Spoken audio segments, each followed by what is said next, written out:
Vous avez été nombreux à découvrir à travers mon livre « Omerta sur la viande, un témoin parle » mon combat pour alerter les consommateurs qu'un industriel, Castel Viande, empoisonnait avec ses viandes avariées la France entière.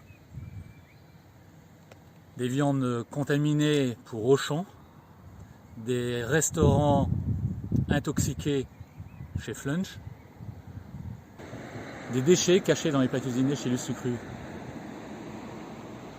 Toutes ces fraudes ont des conséquences graves et elles restent d'actualité. Vous avez pu le voir encore cette semaine qu'une intoxication alimentaire au colis a provoqué la mort de 2 enfants.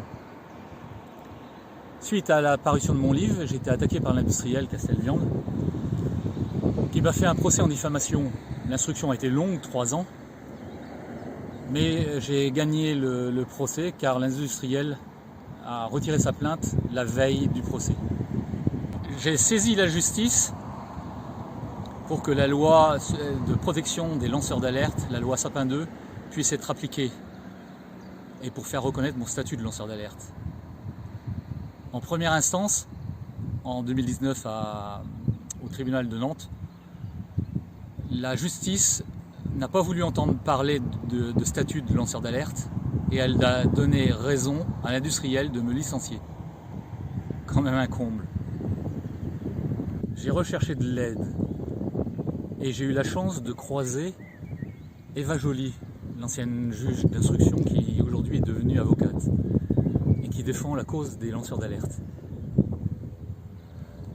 Et mon affaire sera donc rejugée en appel à Rennes ce jeudi 24 mars.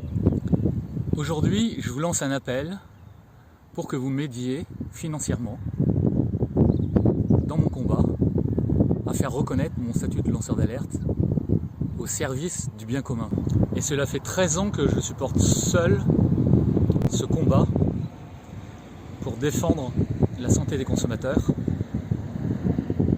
Et en face, j'ai affaire à un industriel qui a un fort réseau d'influence, autant politique qu'économique. Et cette durée interminable de 13 ans fait que j'ai dépensé des dizaines de milliers d'euros. Aussi, j'ai vraiment besoin de votre soutien, de votre aide financière pour gagner ce combat.